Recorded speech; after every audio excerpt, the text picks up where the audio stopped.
spring. Jump into what's new and you'll feel what's new to your heart. What's true, let it fill you.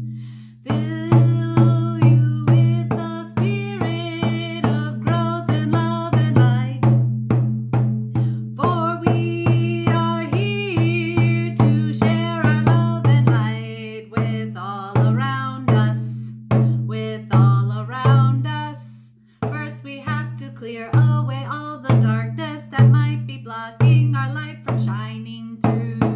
That means getting truthful with your heart and your soul so that you can bloom like the flowers and the trees. Flow with the breeze as we welcome new energy. Hello, it is I, Aardema, the Kombucha Mama. Thank you so much for joining me on Mama Mondays. I am super excited. I have an amazing guest here today. She is perfectly timed for this equinox, and it just, of course, happened to work out that way because the universe is providing us with exactly what we need. So I am so excited to introduce you to Heather Aardema. She is the founder of School of Living Lighter. Doesn't that just sound wonderful? Living lighter.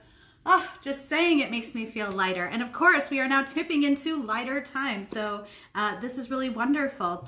She is a national board and functional medicine certified health coach. The School of Living Lighter is a methodology for weight loss that's grounded in minimalism, functional medicine, and cognitive behavior by releasing the clutter in their minds, bodies, and homes. I'm just getting Heather in here. Homes. Her hundreds of clients are actively living lighter as they tackle their clutter, uncomplicate their lives, and lose weight for good. Gosh golly, if she saw my desk. Isn't it so funny what we don't show the world and how much little stuff is trailing behind us? Heather, welcome. I'm so glad to have you here today. Thank you, thank you. And I just want to say, listening to you sing just filled my heart. Oh my goodness, that was beautiful. That was relaxing, meditative. It was a gift. Thank you.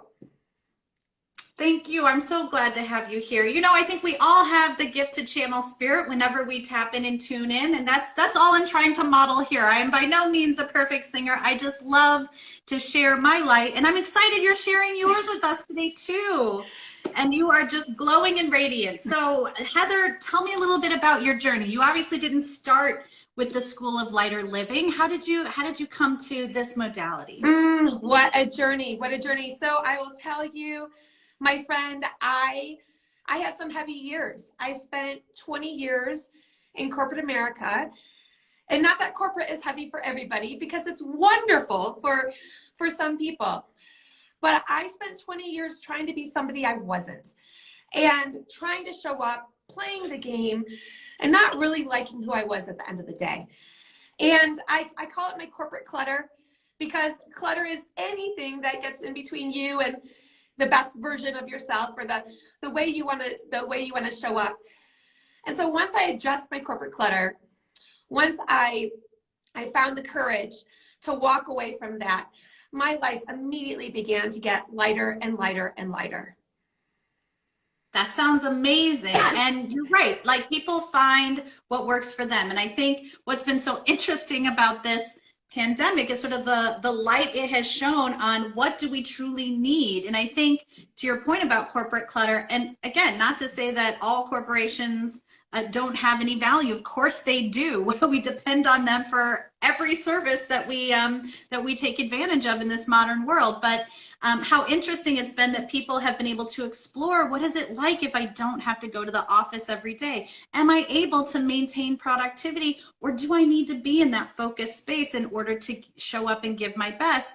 Yeah. Or do I need to let go of that corporate lifestyle altogether and carve out my own path and find who I can take my talents and serve better in that way? Absolutely. I believe that as human beings, we are all creative. And I ask, look at your surroundings. Can you be creative in your surroundings? If you can be creative in your surroundings, you can probably create joy and happiness and meaning If you feel stunted, if you feel trapped, ask yourself, can I be creative? Can I think about this differently? Maybe you can create a different reality without changing, without leaving the job. But also, you don't have to. You're allowed to say, hey, this isn't working for me anymore. Hey, I learned so much. It was a great opportunity for the time, but now I want something different. And so I left corporate. Again, so much respect to those who are still there, those that are finding the meaning, creating the meaning there. And I decided to enter the health and wellness space. And I have my own personal health story. Everybody does. I had an interesting interaction with a rheumatologist. So I have a number of autoimmune conditions. And I asked the rheumatologist before going on the heavy duty drugs, what do you think about food? What do you think? What do you think if I tinkered with my diet a little? And she told me, no, don't do it. It's not worth it. Don't go on Google. It's just a maze. Don't do that. Instead, you should take the drugs. Take the methotrexate or take the Plaquenil. And I said, are you sure? Are you sure there's not anything with food? And she's like, there's no research. And I'm like, well, of course. I get that there's no research. The organic Curate farmers of America don't have the money for research, but what does your gut tell you? And she's like, my gut tells me not to go there. So I came home and I got curious and I got a little angry, and anger can be good because anger can be motivating. And I said, I'm gonna experiment. I'm gonna try different things with my diet. And I experimented. It was not easy in the beginning. I was flaring. That's what happens when you have autoimmune diseases.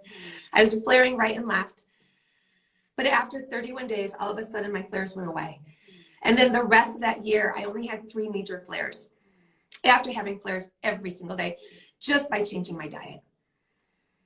We'll talk about walking through the fire, like literally. When you're flaring like that, your whole body, I mean, it's inflammation, right? That is what autoimmune is your immune system so overstimulated that it's attacking itself. And it comes in so many different forms and fashions and different, they can be genetic, it can be environmental, like there's so many. And unfortunately, I think we've seen this huge, uptick in these happening. And I think it's because we aren't addressing these other external issues that really have an impact on us, because we're sponges, right? Yes. We're absorbing everything, information, what's the pollution in the air and the water, right? And our sponge body is so amazing that it wants to help us get rid of these things, but if we don't have the proper support, we can't do it. So wow, what a challenge to have walked through that fire, and how inspiring maybe to other folks who are afraid to take those steps because it isn't going to provide the quote unquote instant relief that you might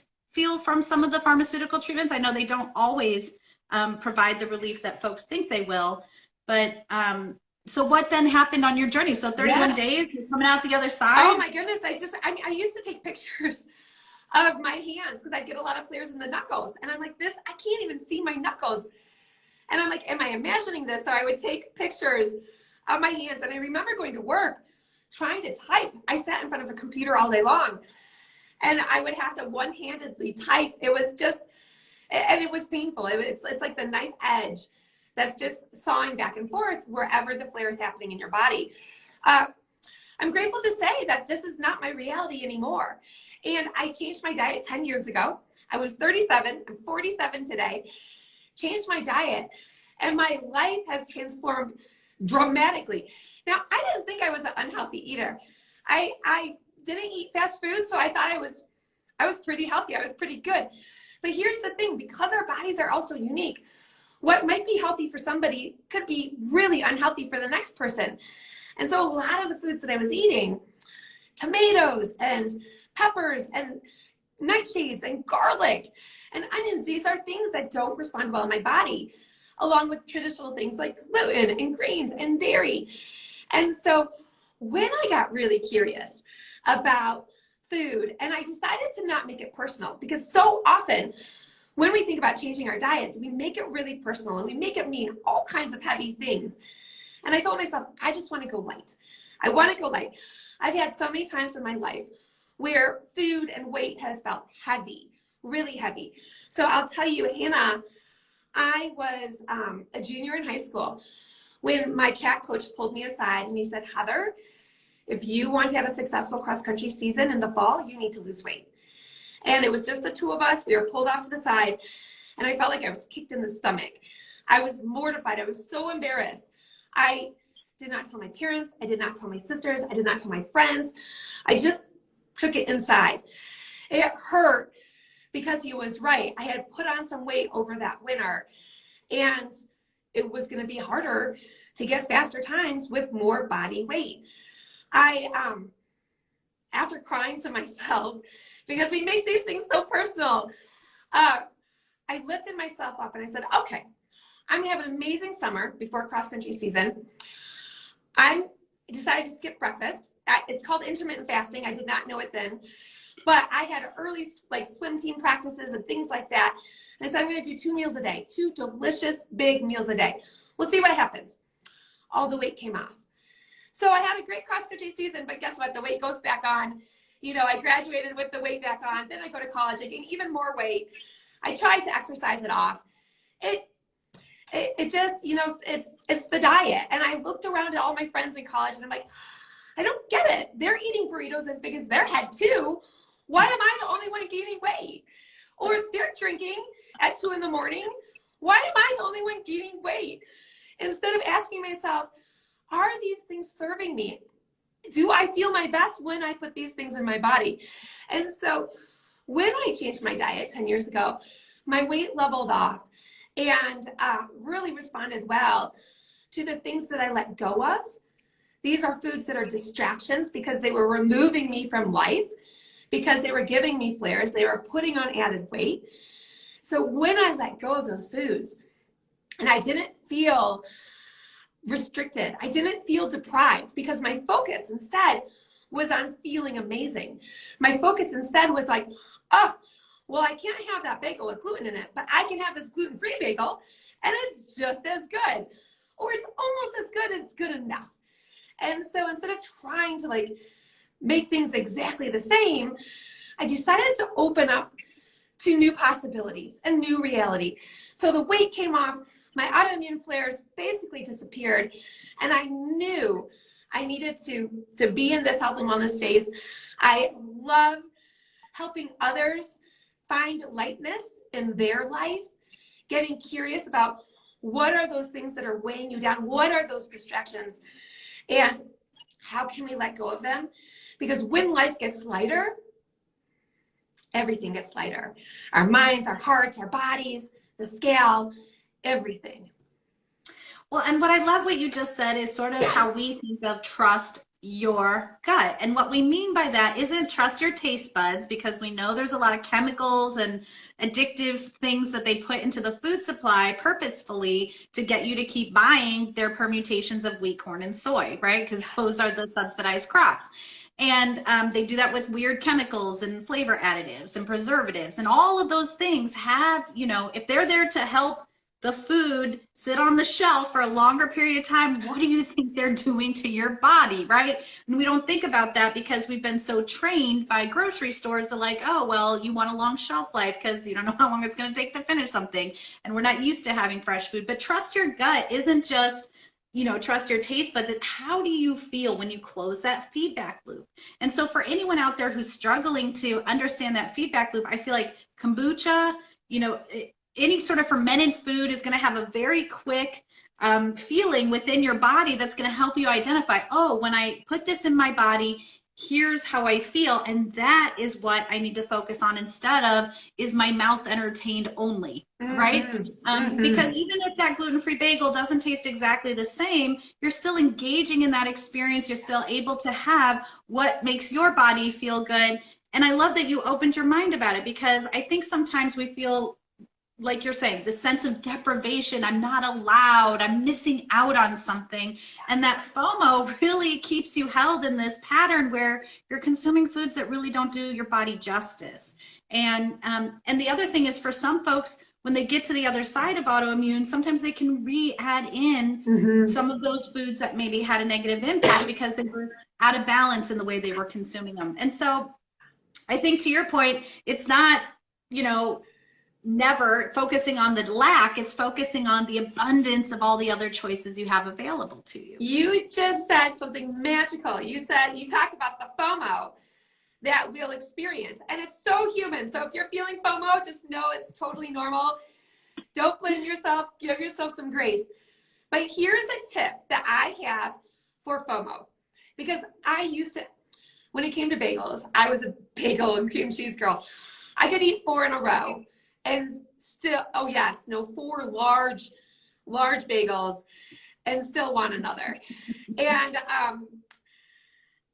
they were delicious, but I was addicted to them. I was addicted to the ingredients. There was always a mind game with me. So if you're feeling that FOMO, I say flip it to something called JOMO. So JOMO is a term, we use it a lot in the minimalism community. It's really, really powerful. It's joy of missing out.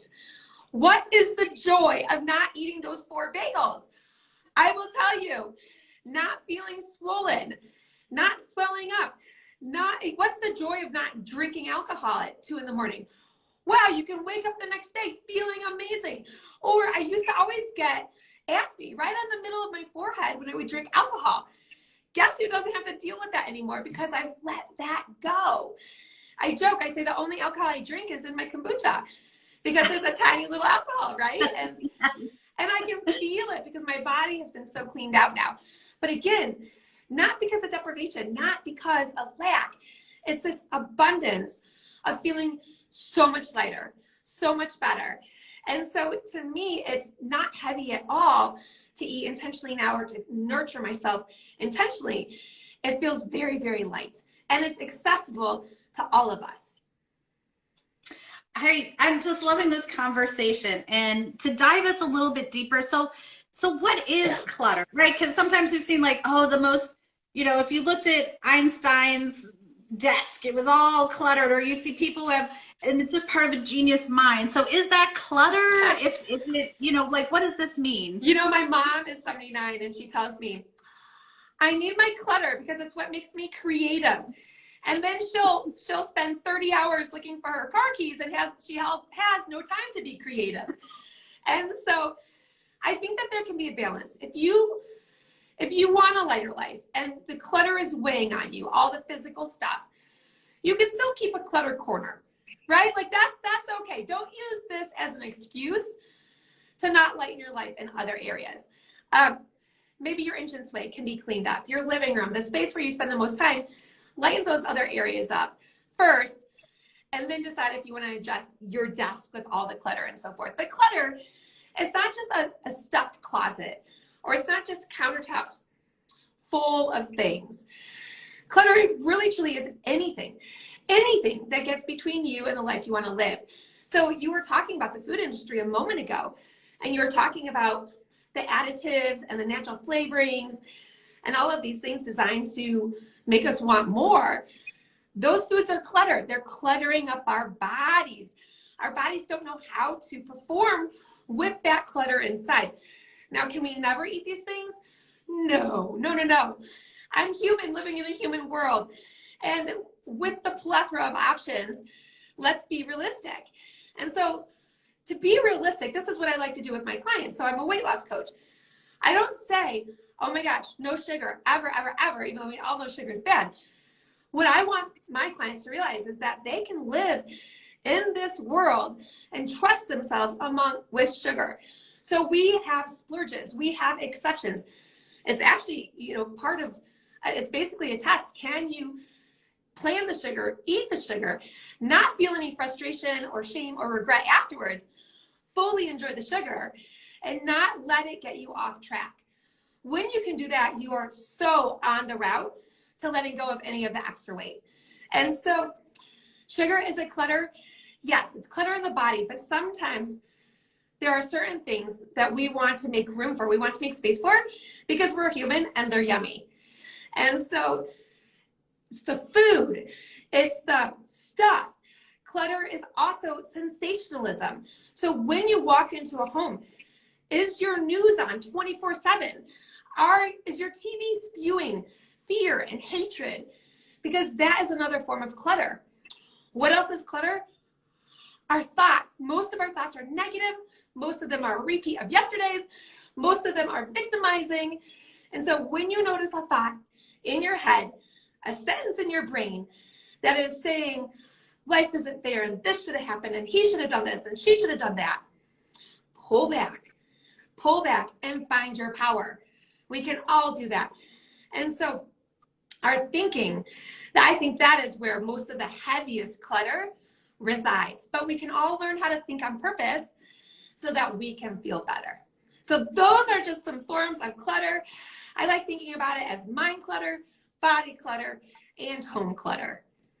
I love all these different categories of clutter because you're so right. And I think especially with the food triggers and the sugar and the there's a spiral of making yourself feel bad that gives you permission to then overindulge, which just feeds the problem, right?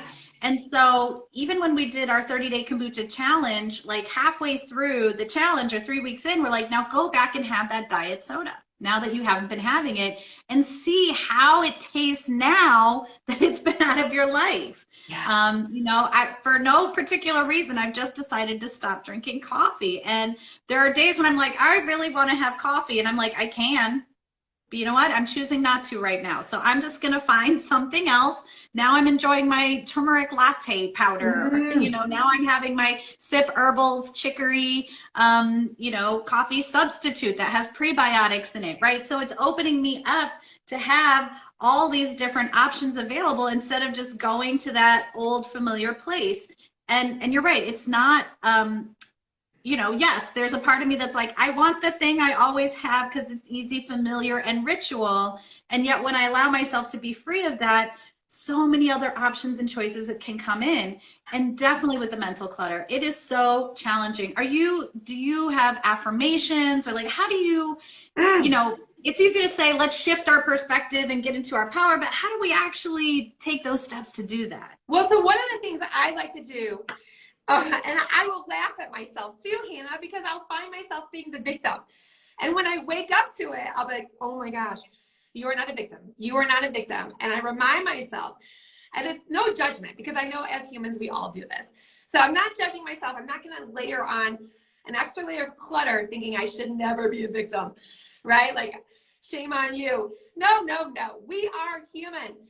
So I remind myself I'm not a clutter, but then with every decision point, we have this powerful opportunity. We can go heavy and through our interpretation of events, or we can go light. And so I ask myself, how do I go light? What's the light option? What feels lighter? So let's say it's physical clutter. So we had toxic mold in our house. We needed to get rid of a lot of things. And that's why I still have a little bit of a cough. So as I was getting rid of things, I asked myself, does it feel heavy or light that I'm going to keep this thing? And it was just heavy.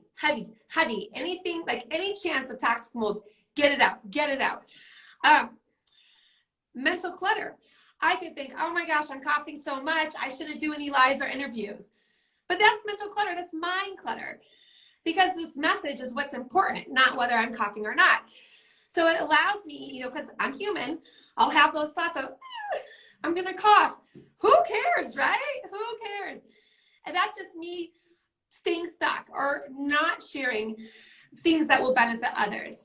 Well, there's something that Mary Agnes says. She's like, do not let fear get in the way of sharing your message, because what we have to say is so important and so many people need to hear it. And think of all the people we're not being in service to when we allow our fear of showing up, of being seen, prevent us from allowing that message to just flow through us. And we are living in a time when people are thirsty for authenticity. They crave realness. We have been fed so much falsity, and who even knows what to believe on the news these days. And here, get excited about this thing, and now we're going to manipulate you over here, and it just gets so confusing after a while. And again, that chemical rush of being constantly stimulated. And what was really interesting, this is just a little side note, my husband injured himself in the pandemic, and he ended up not being able to do anything other than lay on his back or his front. And so he watched a lot of TV, and what he noticed is that, yeah, watching the news, there's almost this like, it's almost like a painkiller. There's something that's so, the way that it activates your mind, that it takes you out of your physical sensation. And he said it dawned on him why so many elderly people just have that blaring in the background, that constant rush of chemicals is Yes. on a certain level taking them out of their own physiological experience, which creates a sort of pain relief, because you can be in your outrage, you can be in your whatever emotions they're stimulating, and yet those emotions do not serve us, Right. because they're just another form of inflammation. Right. Another form of inflammation. And there are so many different ways to numb out. We can numb out Yes. with the TV on. We can numb out with Netflix. We can numb out with alcohol. I'm not anti-alcohol. I just know in my life it's clutter, and my life is lighter because I don't drink it now. We can numb out. And we can numb out with our phones. Yes. But it's remembering that everything's a tool. Yeah. Are you using the tool, or is the tool using you? Ooh, right? That's good. That's really good. Yes. Right. And so this is what I feel like you're talking about, this lighter versus heavier. Are we stepping into where we're in control, where we're in power, where we're making a conscious decision? And it's okay to make the conscious decision to get drunk. Like, that's okay. If that's your choice in that moment, then go do it. Just make sure you have your kombucha on hand for your hangover the next day. Right? There's ways that we can, I mean, look, human beings have been doing this forever. We had feast days where we orchestrated, losing our minds, so to speak, but that was part of a specific time of year. Spring was one of them. And so if you're feeling that urge to go a little crazy, that's probably why, right? Spring break. But then there were also times of being focused and dedicated to accomplishing what needed to be done. And it's that balance of those two things, right? We can't only focus on work. We can't only focus on play. We have to have that balance. And same with our food choices and the choices of what we put into our minds. And then just back to the home clutter, like thinking about feng shui, how does energy flow if it's constantly running into blocks? And, no matter your thought process, objects have energy. No matter, if you think they're alive or not, they do have energy, and they have a connection to us. And think about every single object in your home. Oh my gosh, right now, like how many things are you connected to? How many tiny little strands of connection do you have to every single thing? And of course, if you're carrying around all these little strands, they start to get really heavy. And when you snip those little cords, beep, beep, beep, beep, beep, yes. Even 5%, even 10%, that much lighter, that much more energy, that much more flow can come through you. Oh my I'm loving this. Oh my goodness. Yes, everything is energy. And even if you think it's not that big of a deal, even just looking at it takes up energy in your headspace. I thought we needed a new painting. We needed something new in the living room. Guess what? All we needed to do was to get rid of things, and then it was perfect. And we didn't need to buy anything new. Everything was there. We just had too much. But once we got rid of the clutter, and here's something. People will often say to me, oh, Heather, I cannot get rid of these things. These are things that my parents gave me, or these are things that my grandparents gave me. And so my response to that, if you love it, it's not clutter. If it's weighing on you, if it feels heavy, it's clutter. And often people will give us things, and ideally they don't have expectations. Do what you want. It's yours. No pressure. Sometimes there's pressure, but it's that's more about the other person than it is about you. And so look at all your things and decide. If your home is full of things that are gifts from others that you don't want, you've actually just created a storage unit for your parents or your grandparents or for others. Do you want a storage unit? If you're okay, that's fine. But if you don't want to store their things, you're allowed to let them go. You're allowed to let them go. And so I have two questions when we're going through physical stuff. I ask myself, first off, does it feel light or heavy when I initially look at it? If it feels light, excellent, keep it, move on. If it feels heavy, I pretty much know the answer, but I ask myself one more question. Does it feel heavy, light or heavy, that I've kept it for this long for these reasons? There's the answer. Usually it feels heavy, like 99.9999% of the time. And I let it go. I let it go. And the beautiful thing is that it gets to have a second life somewhere else. But one more thing I would be remiss not to mention is that our planet is also filling up with clutter. And there's the fast fashion industry that's exactly like fast food, poor quality, poor working environments. And because clothing is so cheap, our clothes used to have a second life in Africa where they would be reworked and resold. And now a lot of the African merchants can't even resell the clothing that gets shipped to them. So they'll buy the clothing by the barrel, but most of it is so poor quality that we're just filling our planet with clutter. And it's made with polyester, which is plastic. So again, it just becomes this junk and garbage. I'm right there with you. Like, I'm a lifelong thrifter.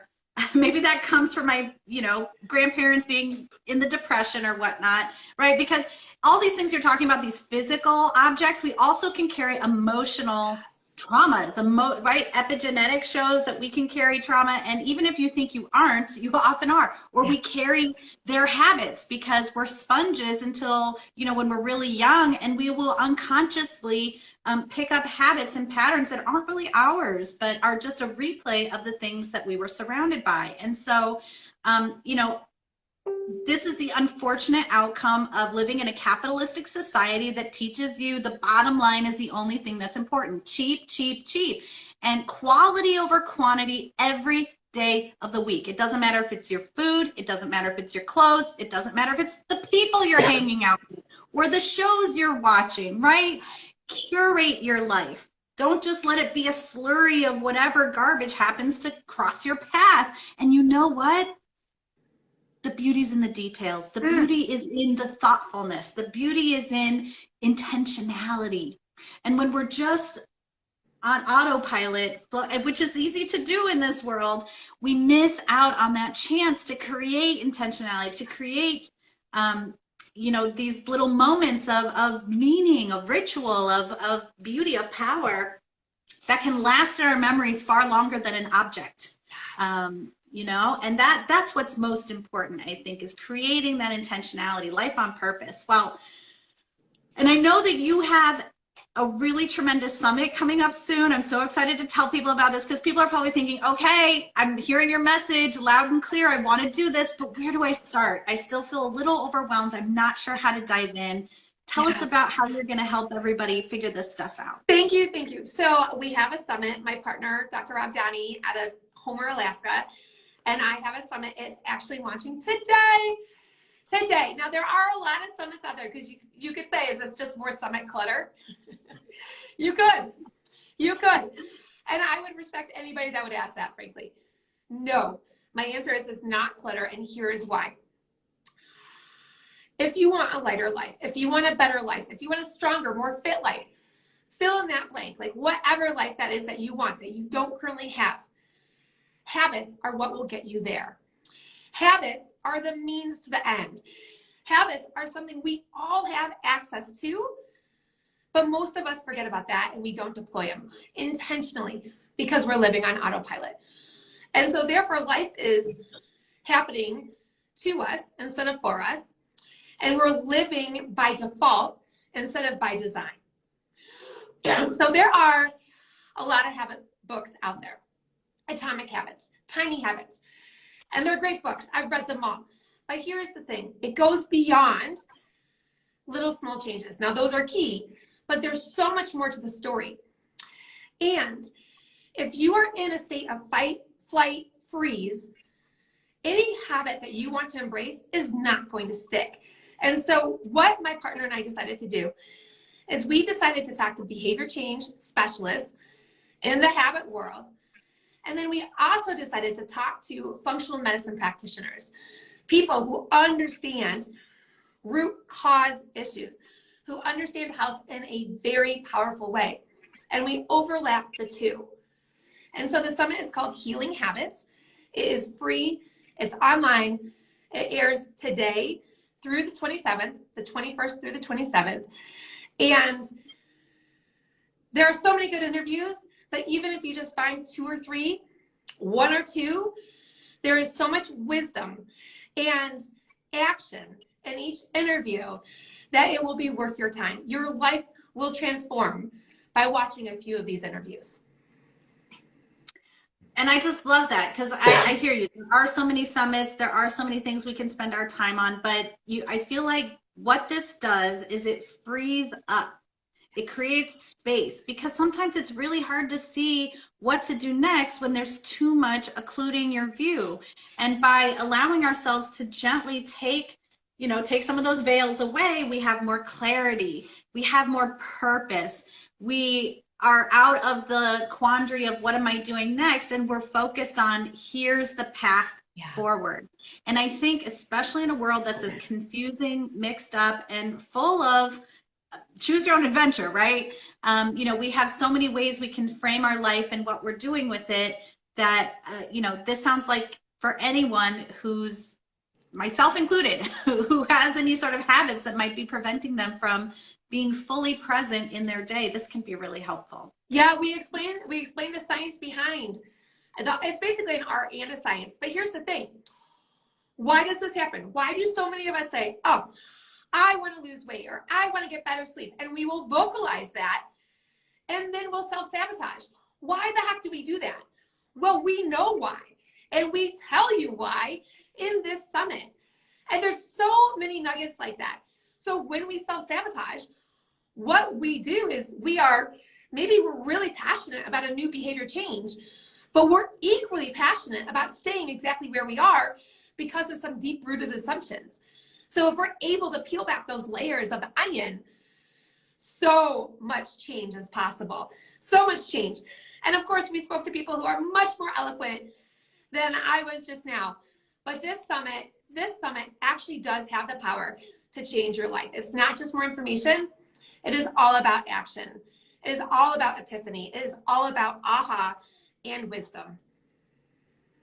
And we need so much more of that. I just feel like, right, we can cleanse from the inside with our fermented foods and drinks, but we also need to cleanse our mentally. We need to cleanse externally and all of that. And it's not, the cleansing isn't because, like clean is better. I guess what I'm trying to say is maybe cleanse isn't the right word. It's more like eliminating toxins. When you live a toxin-free life, you have more control over your thoughts, your visioning, what you want to put out there in the world. When we're cluttered with the poison of this planet, not this planet, but the poison of, how people are manipulating the planet, that's when we really are in a state of dis-ease. And it's literally not being in alignment that causes us to have physiological reactions, in addition to, of course, the environmental toxins. But, it's hard to find ease in a capitalistic society like ours, because it does not put value on things that human beings really need, like nature, being connected to the earth, and so I think that this sounds really great as a way to take back control of some of those things so that you can create that more balanced existence. Like, the planet doesn't need more tired, run down people. Like, we're already there. What it needs is more people who are showing up for themselves, because when you start with yourself, that's really, the best place to start, because then you can have this embodiment to share with other people. You can be an example to other people in your home. And oh my gosh, it is so challenging when people in your home do not see the things you need to change. And I know you've encountered some of that too, with like not wanting to let go of things, even though it's a no, and they're like, no, let's keep it. And that struggle. But when you were able to ultimately stand in your power and say, we're letting that go, so much positivity came into your life. Oh my gosh. It opens up so much, and there's always space for more improvement for all of us as human beings. Life is short. It's really short, and I have to remind myself of that. And so I do believe that we're optimistic, because we keep showing up every day, but the time to change, the time to care is now, because if you care now about your health, the results will be exponential. So the time to stand up for yourself. My partner said this the other day. I really think it's powerful. He said, self-compassion is gritty. And I loved it because all of a sudden there's permission for all of those who don't want to show themselves some self-compassion because it's weak. No, it's powerful. It's gritty. It's amazing. So this is the time to take care of yourself. This is the time to focus on those means to an end. This is the time to decide what matters most to you and to go after it. And in this summit, we show you how. Well, I am so excited. So how do people find out about the summit? Of course, we're going to have a link in the profile so you guys can navigate there. But you do so much more than just this summit, and you have support groups. Please tell us more about the services you offer and where folks can connect with you. Yeah, thank you, thank you. So yes, so check out this summit. It's happening today and it's free, and you will learn something for sure. So my name on Instagram, my handle is Heather Aardema. It's a Dutch last name. Usually people say Aardema. You got it right. So proud of you, Hannah. Heather Aardema, and I'm the founder of School of Living Lighter. And so on Facebook, on the web, it's School of Living Lighter. And I have a number of free resources there. I really like to process life by writing, and a lot of my writings have been picked up by larger platforms. And so I've got some really powerful essays there that are all about simplifying the complexities of life and well-being and wellness. And so I've got a lot of essays there, and then I've got my DIY courses, my membership, lots of different ways to work with me. If life is feeling heavy, if you would like to lighten your mind, your body, your home, I am definitely the girl for you. Or woman, whatever term you like to use. The mama. Yes, goddess. The goddess, yes. Well, because we're all divine. I love it. Right, like I was thinking about that. I was reflecting on this the other day, right? And like the shift from pantheism to monotheism, I don't know, maybe I was there in some other life form, but just like how there's divine in all of us, in all beings, in all creatures. And when we recognize that divinity and that light, we truly then have the power of the gods to transform. It's just, we're so powerful and we're so creative that when we're inundated with negativity, we create more negative outcomes. And that's right, seemingly the opposite of what we want to do. But it's because we're not recognizing that we are so powerful, right? And that's when we get in that victim mode. And, you know, it's not to say that bad things don't happen to people. Sure, they do. It's then how do we deal with those cards after they've happened? So many people have been through trauma. So many people have been through challenging situations. And you have a choice, though. Do you let it drag you down, or do you find a way to build yourself back up? And you know, that's the trick of life, right? That's the game of life in this human existence, is we get to choose. That's what free will is. We get to choose how we manage the traumas that come our way, because all of us have trauma in some form or fashion that we're dealing with. And what I love about this moment in time in history is we're more free than ever to talk about, to explore, to let go, to be truly connected human beings who are willing to open their hearts and share that, you know, we've all been hurt. We've all been hurt by the systems that are in place. And the way we change that is by changing how we interact with those systems and creating new systems. So I am so excited to share you with my platform and audience so that they can learn more about how they can live lighter through the modalities that you teach. So thank you so much, Heather. Really appreciated having you here today. And please, everybody, check out Heather online and check out the links in the profile. And just really grateful to have you here. Thank you so much. Thank you, Hannah. Thank you, thank you. Mwah. We'll see you next time. Okay, ciao.